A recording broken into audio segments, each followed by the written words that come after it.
So first, I just want to say thank you all so much for being here and really celebrating and also celebrating the work that August has done. And I really want to highlight how diligent August has been and how amazing the program has gone this far. So I want to let everyone know we love highlighting our student organizations and we love giving space for our student organizations to share and speak. So I do just want to clarify a few things. August and their team sent out the call about a month ago or so to make sure that student organizations had the opportunity to speak and to share. So I do just want to clarify kind of the process in which a student organization was able to get on the agenda today, just so that everyone is aware. So that call did go out by their team. And so the 5 organizations who are presenting today are the organizations who have requested time in advance to share and to speak. I do just want to let you know that if your organization would like to be highlighted in the future, I recommend that you keep an eye out and look ahead for those emails so that you have the opportunity to speak and can get on that with your student organization. We value all student organizations and we would love to highlight you at our next event. So with that, we will continue on with the program. Thank you all so much again for being here.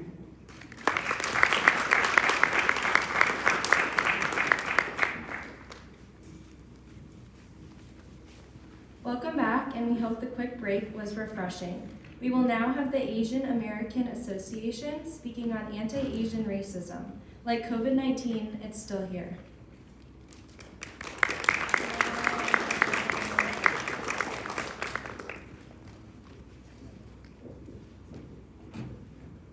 Hello, everybody. After VSA, aren't we all hungry? Okay. My name is Hannah Bloom. I'm a current senior and double major in political science and philosophy with a minor in Japanese, and I'm the current president of Asian American Association, also known as AAA. Hello, my name is Michelle Wynn. I am currently a senior majoring in primary education, and my position is the vice president of the Asian American Association. Okay, so today we're going to talk about anti-Asian racism. Like COVID-19, it's still here.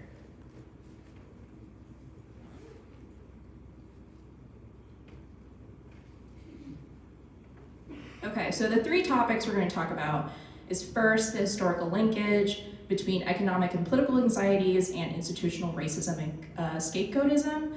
And then we're going to talk about how that permeates still into today, and then how to support. So, with the linkage, history often rhymes. So there are actually many cases of anti-Asian racism, historical events of racialized violence, but I just picked 3 here to showcase the theory of how U.S. economic and political anxiety actually exacerbates Asian American targeting and rise in racial violence.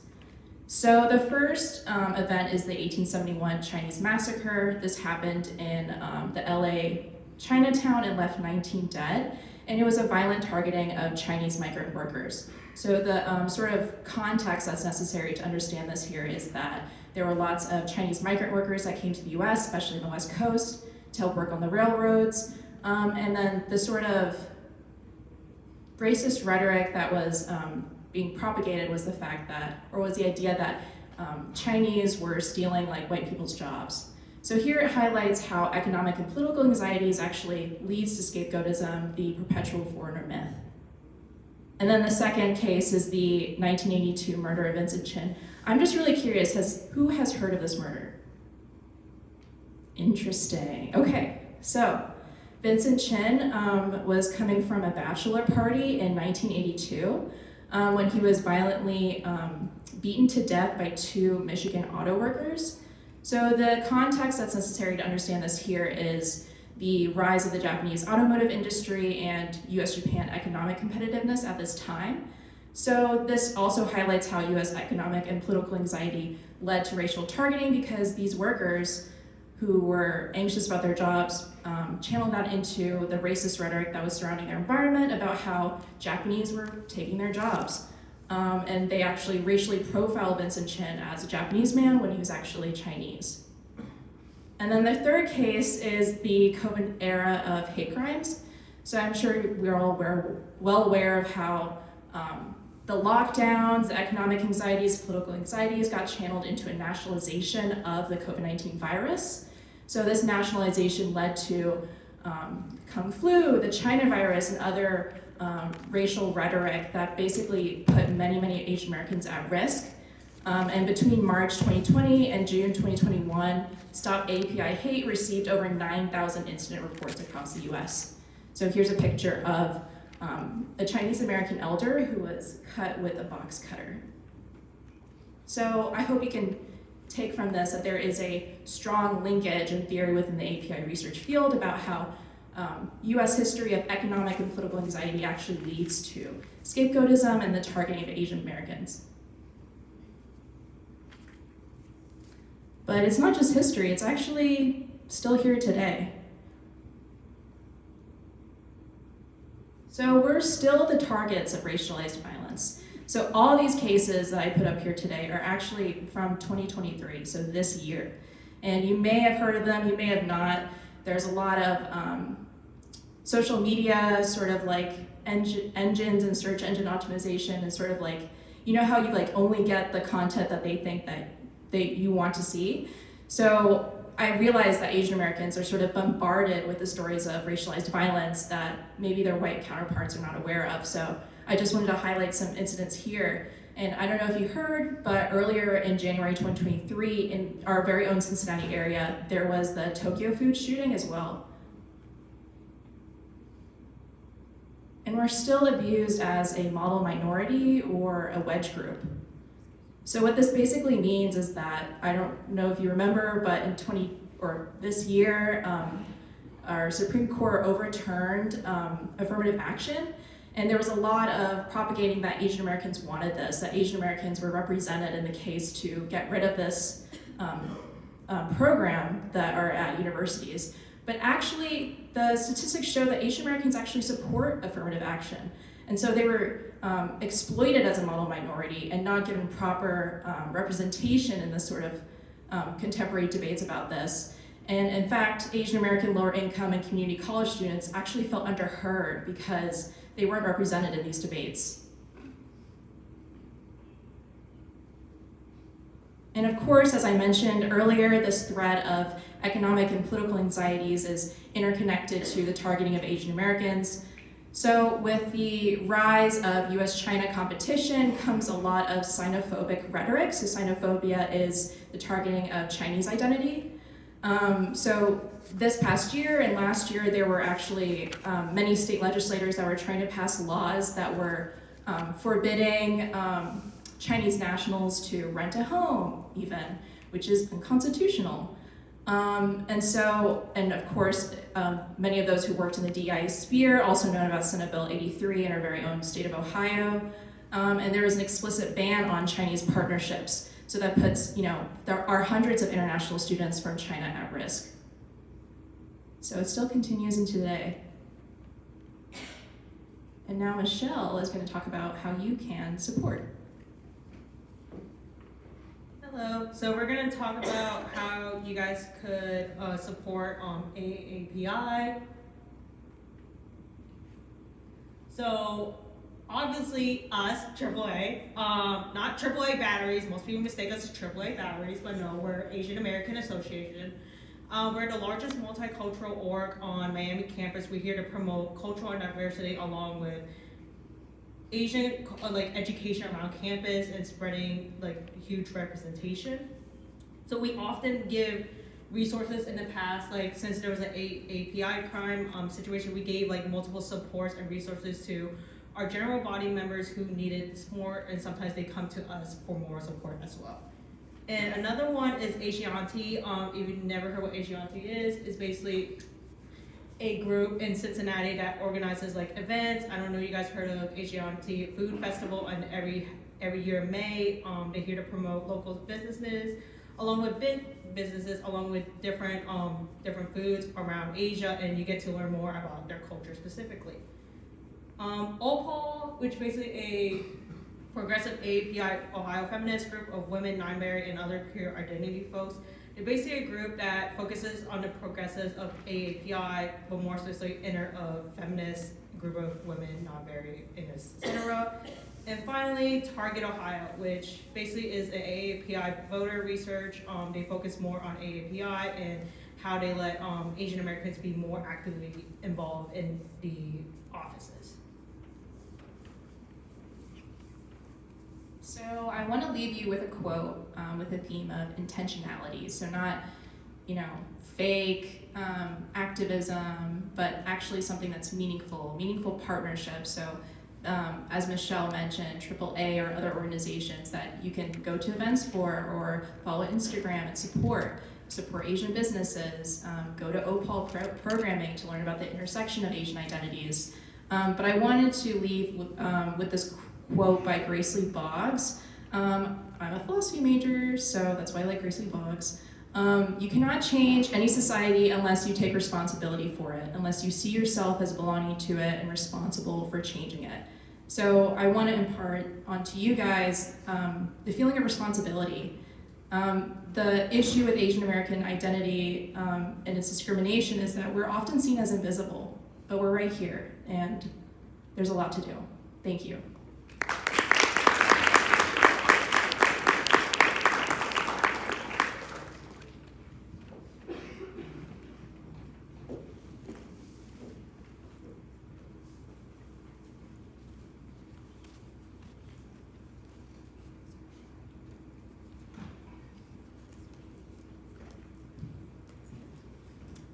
Hello everyone, my name is Sophia Rabul, and we will now have the Miami University Students for Justice in Palestine, or MUSJP, speak on navigating Palestinian rights discussion.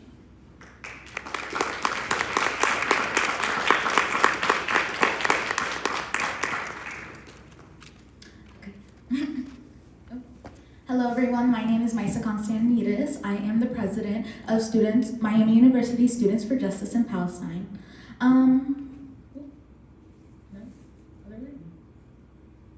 Maybe? How?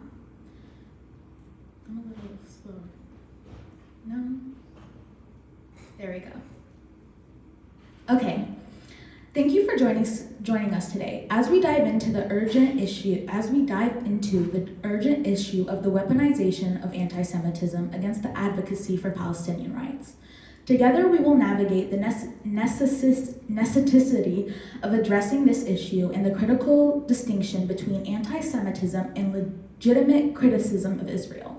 Anti-Semitism, a prejudice deeply rooted in history, possesses significant dangers. It encompasses hatred and discrimination against Jewish individuals, with consequences that have echoed through the centuries. Genuine anti-Semitism should never be downplayed or trivialized. Presently, a disturbing trend emerges where pro-Palestinian activists are wrongly branded as anti-Semitic.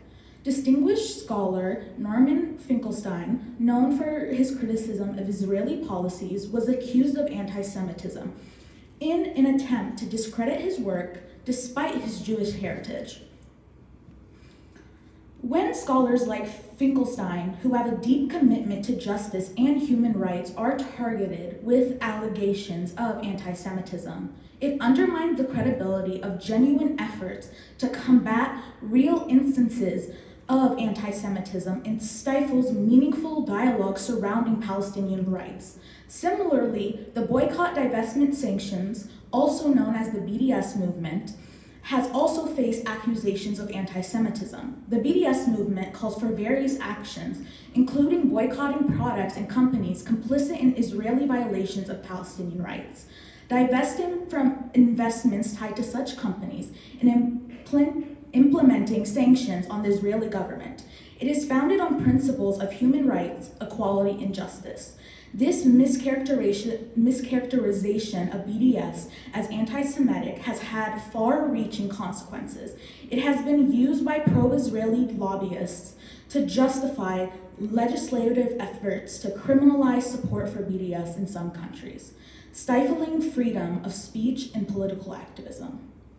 It is important that we differentiate between authentic anti-Semitism and valid criticism of Israeli government actions. With the International Holocaust Remembrance Alliance, also known as IRA, definition of anti-Semitism has gained widespread recognition. It is also faced with valid criticism for its potential to silence legitimate discourse. Kenneth Stern, the lead author of the definition, has expressed concern that it being used to suppress academic freedom and political activism. For instance, according to the IRA definition, starting quote, denying the Jewish people their right to self-determination by claiming that the existence of a state of Israel is a racist endeavor, end quote, is considered anti-Semitic. While combating anti-Semitism is essential, this example can label critics of racist Israeli policies as anti-Semitic, thus stifling upon dialogue. We should advocate for a nuanced approach to these discussions, one that encourages open dialogue without fear of unwanted accusations. The weaponization of anti-Semitism has a chilling effect on advocacy for Palestinian rights. When individuals fear being falsely labeled as anti-Semitic for expressing concerns about Israeli policies, it stifles the dialogue that is necessary for change. Furthermore, by conflating criticism with genuine anti-Semitism, we undermine our commitment to combat the latter. This distortion hinders our ability to address real instances of anti-Semitism effectively.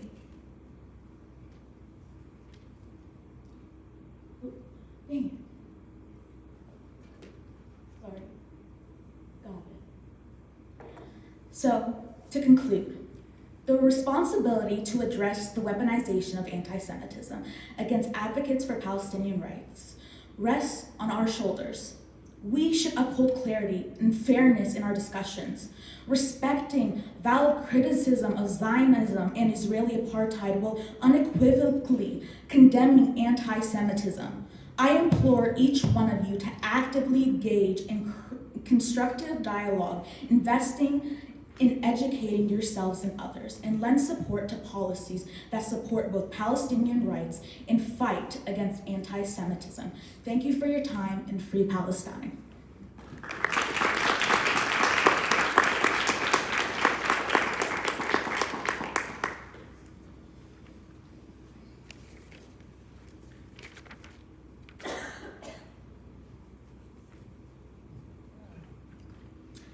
I hope that hearing from our students and their perspectives was enlightening to you.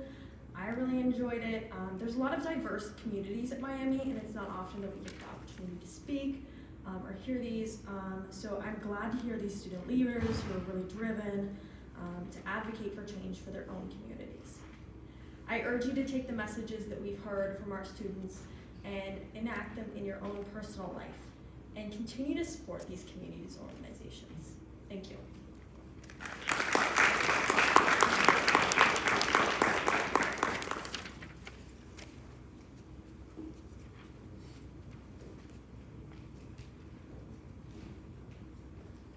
Next on our agenda is a panel discussion with 5 dedicated and passionate individuals on campus.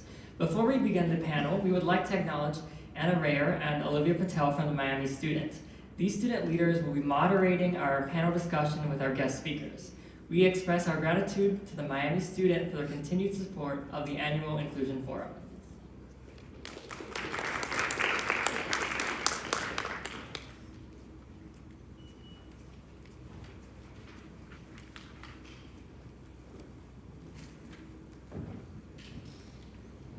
Thank you so much for that wonderful introduction. My name is Anna Rayer, and I am a sophomore staff writer with the Miami Student.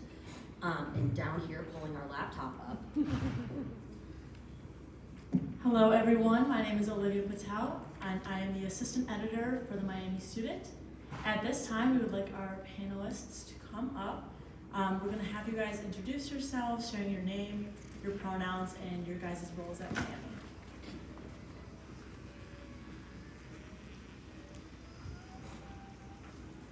Clap for us, yeah?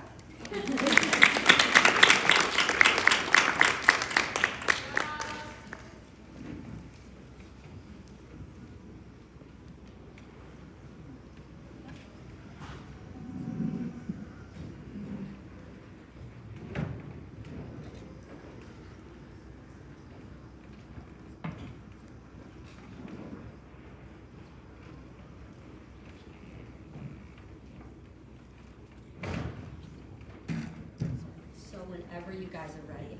If someone would like to start us off. Hello. So my name is Anastasia Bleasy. I use she, her pronouns, and I am the Assistant Director of the Miller Center for Student Disability Services.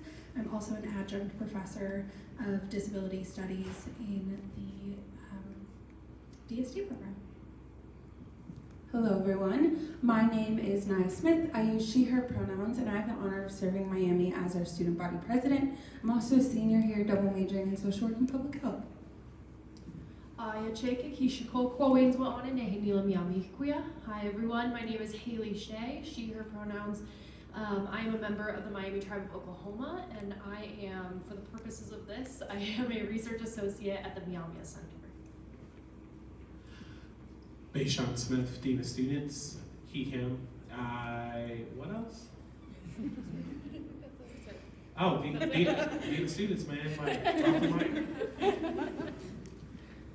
All right, so we're now going to move into general group questions. For time's sake, we are not going to do audience participation questions, but we're going to do questions for the whole group. All right, so our first question is, what does inclusion with intention mean to you guys, and how can you incorporate that into your position daily? For me, inclusion with intention means that you are being very aware of the people you are interacting with every single day. So it sounds simple, but if you are allowing folks to be seen, so I always joke around. Everyone's seen the Avatar movie, not the last Airbender, like the really great one, but the blue guys, right? So remember the first movie, like I See You. So go about life, that I see you. If you take the time seeing every person that you come in contact with, you can have someone that looks just like me, but we have different culture, we have different background, like we have different beliefs. So inclusion with intentionality is taking the time to see the people that you're with. I would agree with that. I think an important part of intentional inclusion is making sure there's infrastructure and resources in place for this to happen as well, right? That the institutions that we're a part of are creating and providing resources for the people that they're serving, right? So I think you also asked how that works within our roles.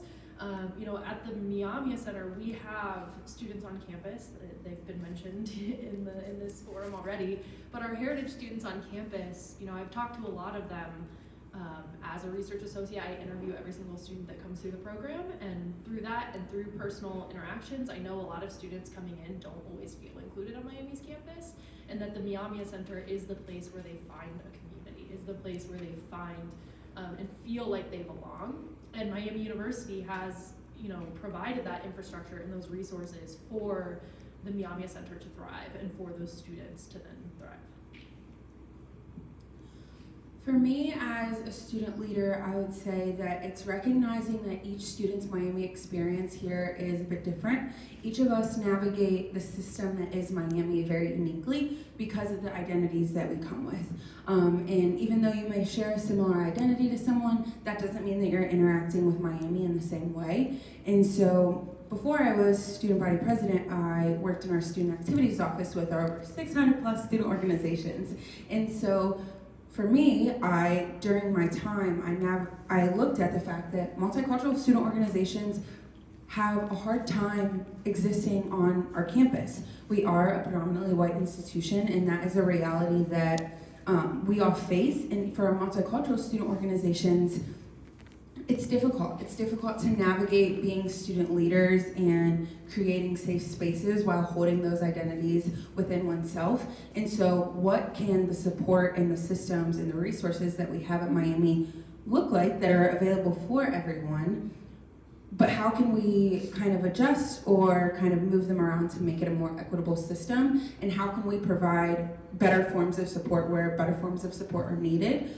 And also too, as students, engaging with other groups and their cultures, even if you don't share that same identity, and really taking the time to learn and be intentional about learning and be intentional about showing up to student organization events. We have incredible multicultural student orgs on our campus that put on various events that celebrate their culture and are there to educate. So engage with those, engage with the events, engage in asking questions and engage in really learning and stepping outside of your own identities and seeing where, even if you may not be a part of that identity, that culture, whatever the case may be, you still can celebrate with our other student leaders as well.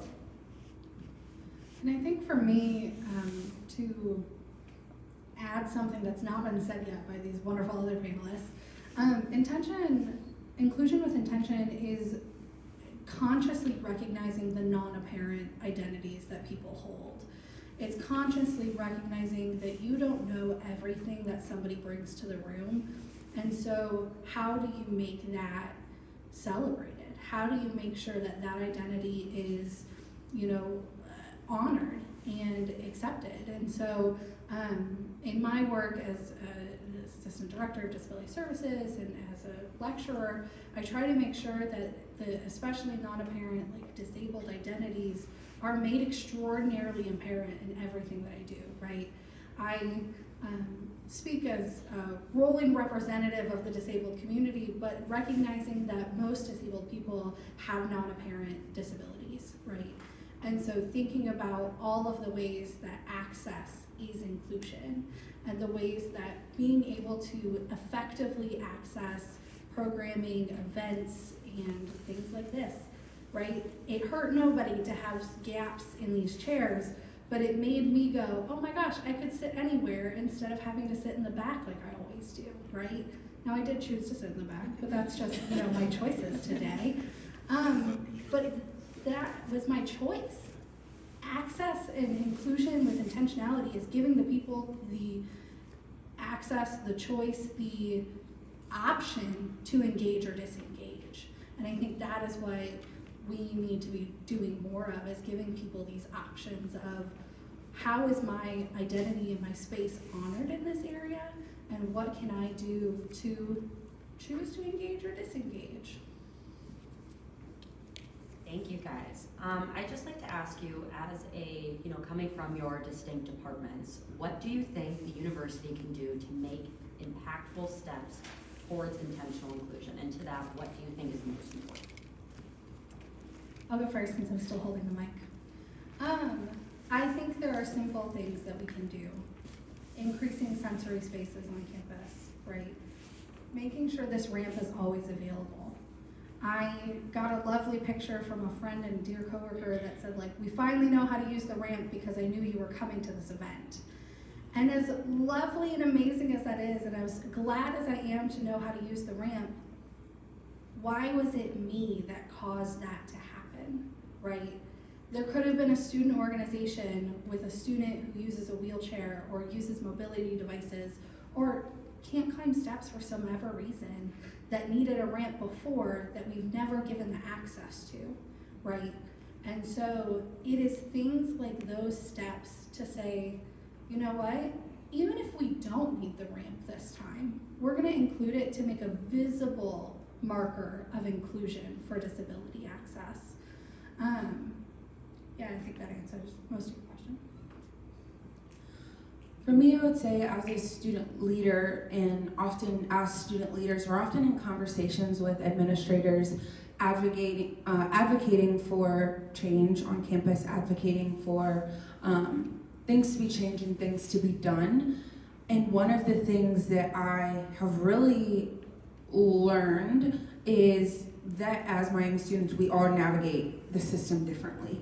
And so when I'm in spaces with administrators, it's having conversations of, okay, but have we thought about this student group's identity and how, even if I recognize a barrier of a friend, or if I face a barrier as a student myself, I think about how other students are interacting with that system and interacting with that barrier, and how we can then elevate the conversation. Because we are an institution, so change happens very slowly, which can sometimes be a bit frustrating. However, as student leaders, we have the opportunity to use our voice in a very powerful way and to advocate, even if a concern that we find on campus doesn't actively impact us or actively impact are close friends, how can we still elevate the conversation so that administrators are seeing where it's happening and seeing where change can be had? So I would say, kind of to wrap it all up, really making sure that aspects of Miami students and their identities are brought to the table and are seen, because there's often this typical mold of what we think a Miami student looks like or acts like or has the background of. However, as most of us know, that's not the case for a lot of our community, a lot of the people who we call friends, ourselves. So how can we make sure that all Miami students are being seen and navigated through in the institutional system? I'm gonna get a little nerdy for a second. So the Miamia Center, my research at the Miamia Center has shown, so prior to the establishment of the heritage course that teaches our heritage students language and cultural revitalization and like our language and culture, the graduation rate for our students was about 56%, right, which is higher than the national average for Native Americans.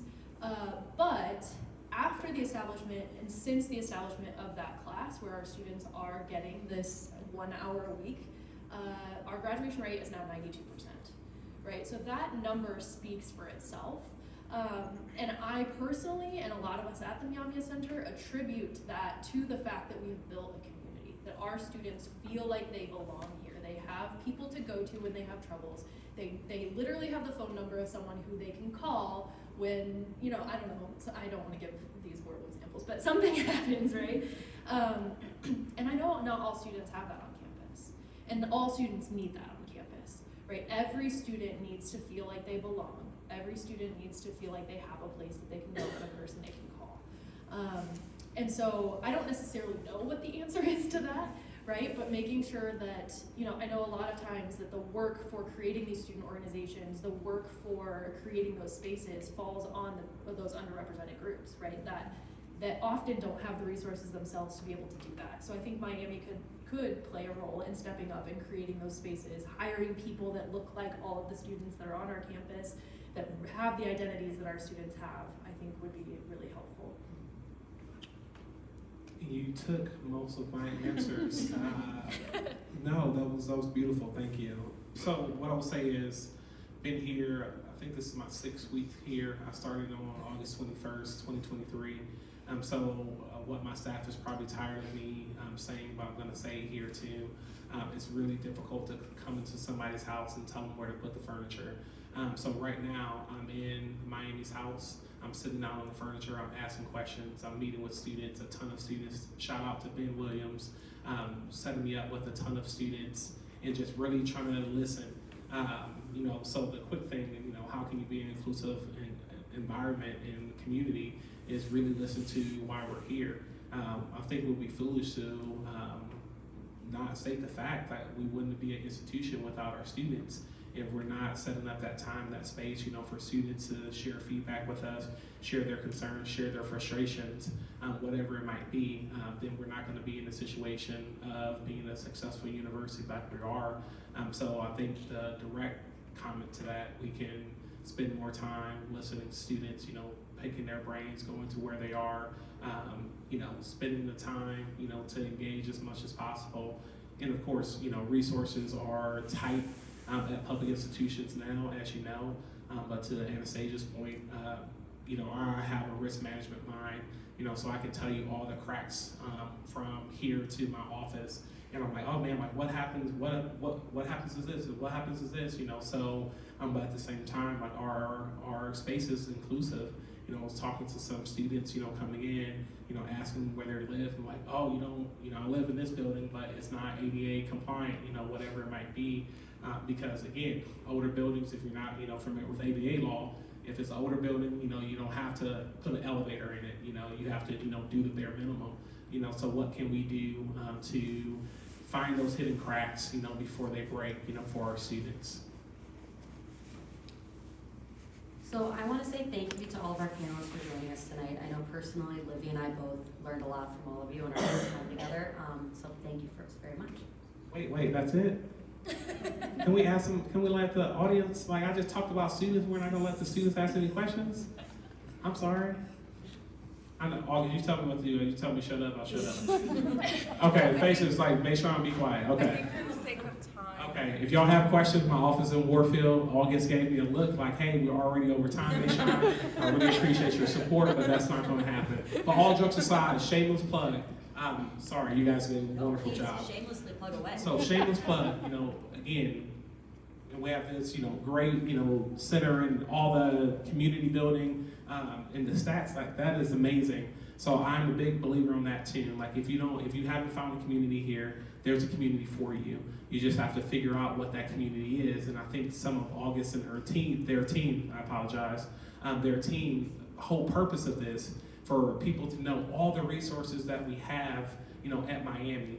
But again, some of that is you have to go out there, you have to interact, you have to engage, you have to put yourself out there as much as possible. So the shameless plug is, my office is in Warfield. We do Breaking Bread with Deshaun every Tuesdays at noon at the Red Zone. If you don't have money, I will pay for it out of my own pocket. I got 4 kids. I've been paying for folks, so I'm just telling you, that's how much I love y'all. So just let me know how we can support and look for all the activities that are going on campus. And again, the sense of community will help you find community at Miami. And selfishly, shout out to August and their team. Please give them a round of applause. Please give them a round of applause. So patient, so understanding, so flexible, very flexible today. Thank you so much. Thank you. That was the best shameless plug I've ever heard.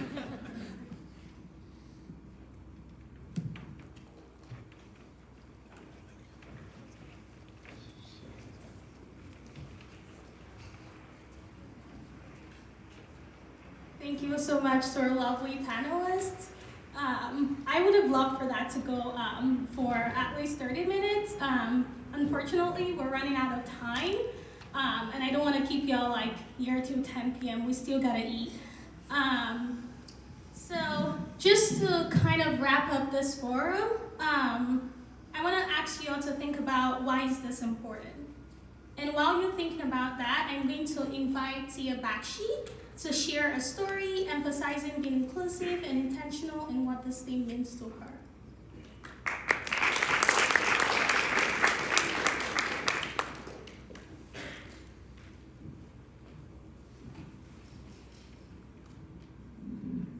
Good evening, everyone. My name is Tia Bakshi, and this evening I'd like to share a story about an experience I had in high school. My hope is that this story will portray how something that seems so small, so minute, but creates such a great impact on someone. Rewinding to my freshman year of high school, I remember being incredibly anxious about making friends, finding people to eat lunch with, and hanging out. As I walked through the halls, I clearly remember feeling like all the boys and girls looked exactly the same.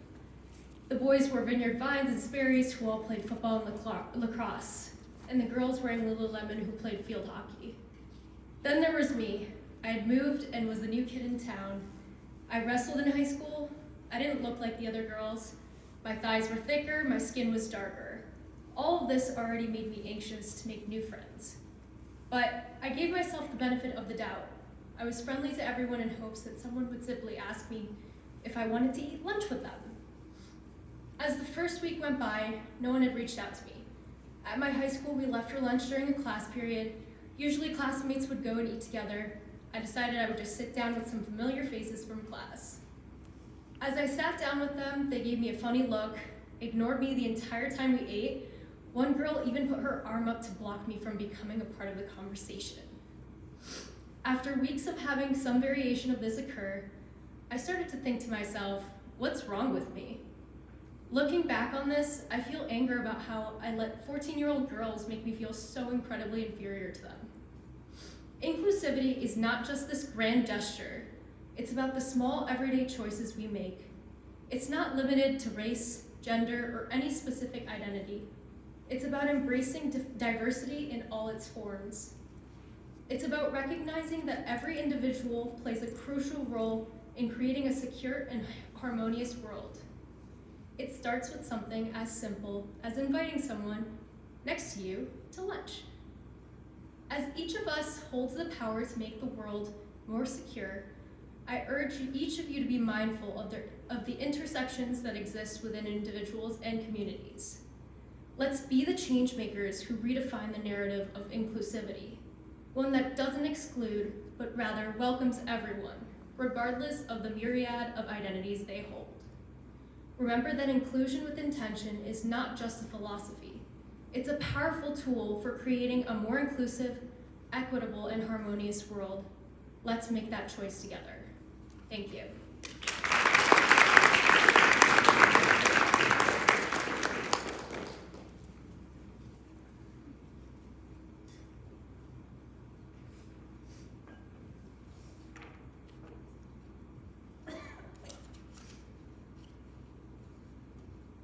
Thank you so much, Tia, for those remarks. And also making sure that you sharing your story empowers everyone else. So thank you for being vulnerable.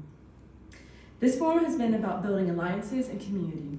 We hope that you will take what you've learned from this forum and apply it to your work in equity and inclusion. In our Discord server for our student attendees, you will also find various engagement channels that encourage you to continue to interact with the theme even after the forum. In the next 2 weeks, 3 students who have interacted with the theme through these engagement channels will be selected randomly and awarded card giveaways for their participation.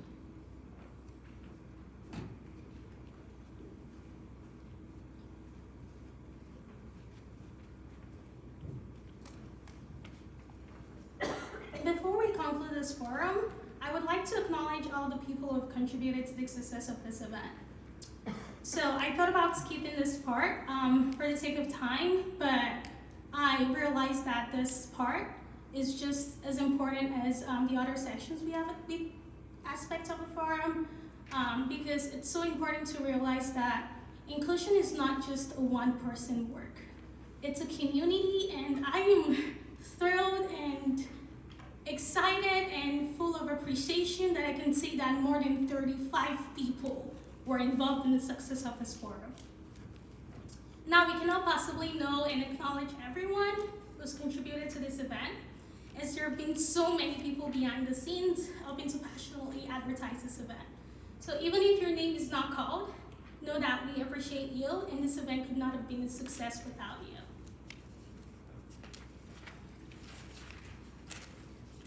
To the 2023 Inclusion Forum Planning Committee, Riley Powers, Sienna Shapiro, Anthony Nasca, Jocelyn Taylor, Kendall Renee, Sophia Ribal, and Grayson Watson. Thank you so much for your dedication and hard work in establishing this forum from an idea and discussion to a successful event. Thank you for keeping up with all my wild requests and adjustments to the forum. To the lovely and amazing student leaders who have volunteered your time to ensure this event goes smoothly.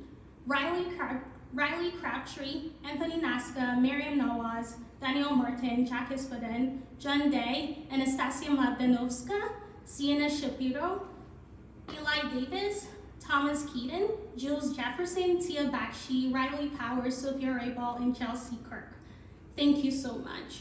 To the university programs that participate in this program and are passionate about student success and perspectives, the Center for Student Diversity and Inclusion, the Miller Center for Student Disability Services, the Office of Transformational and Inclusive Excellence, and Wilkes Institute for Leadership and Service.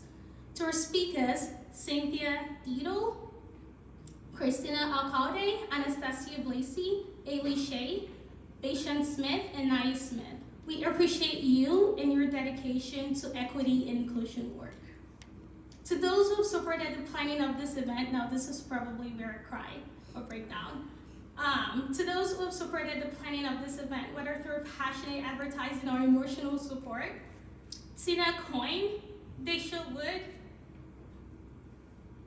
Noah Montague, Takir Howard, Venus Irby,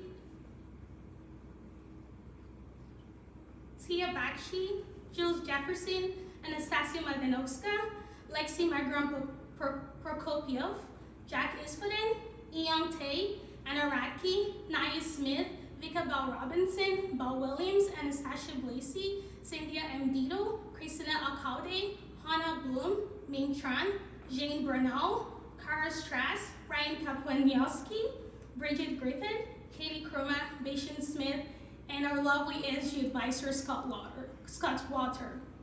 I cannot express my gratitude enough. Lastly, my sincere appreciation goes to everyone else who was not mentioned, but has contributed to the success of this event. And you all attended the forum today. I am overwhelmingly grateful for the support that the Inclusion Forum has received. We will now proceed to the reception, finally, where we will eat and network. We also have a sensory area that was available at 6 p.m. and will be available until 10 p.m. if anyone needs to take a break or wants to engage in some arts and crafts.